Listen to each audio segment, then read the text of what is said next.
आता तुरीची डाळ आता पाणी घालून घेऊया। डाळ शिजेपर्यंत आपण आता गवार शेंगाच्या भाजीची तयारी करून घेऊया। आज सकाळपासून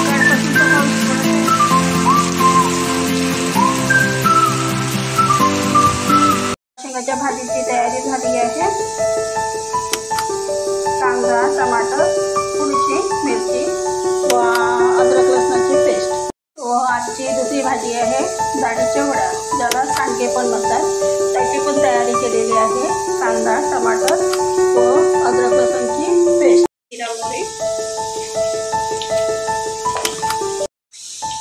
कांदा,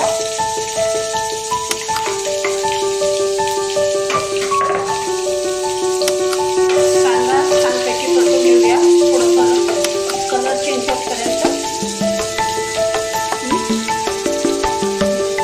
आलं लसूणची थोडीशी पेस्ट टाकून घेऊया।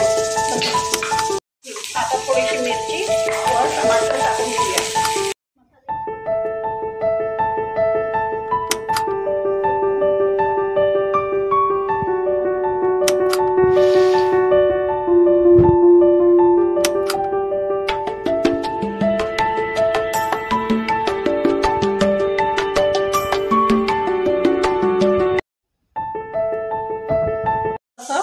जिरा पावडर छानपैकी मिक्स करून घेऊया।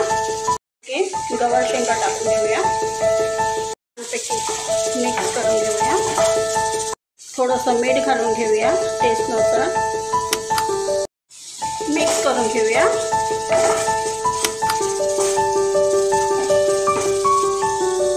मस्तपैकी झाकण ठेवूया।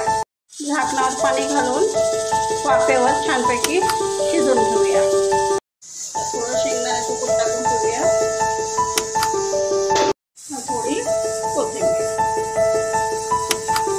गवार शेंगाची भाजी तयार झालेली आहे। तर आता बेटा भाजीची तयारी करूया। सर्वात अगोदर कांदा,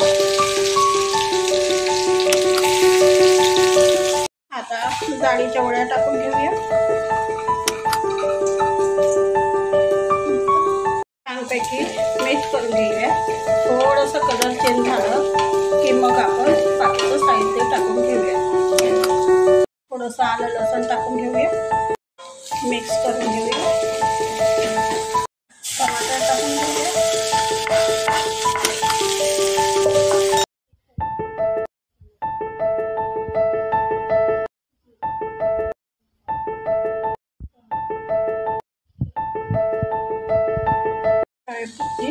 मीठ टाकून घेऊया।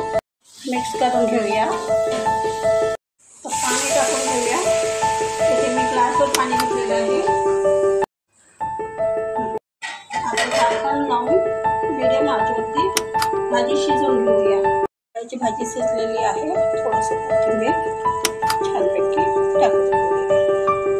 डाळ मुगाच्या डाळीपासून बनलेली आहे आणि काही भागामध्ये मटकीपासून बनवली जाते व काही भागामध्ये चण्याच्या डाळीपासून बनवली जाते। तर काही भागामध्ये सर्व डाळी मिक्स करून बनवली जाते।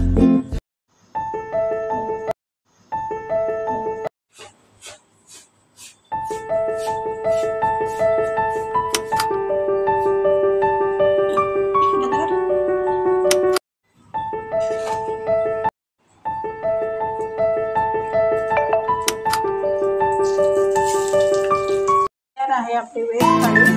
तुम्हाला कशी वाटली तर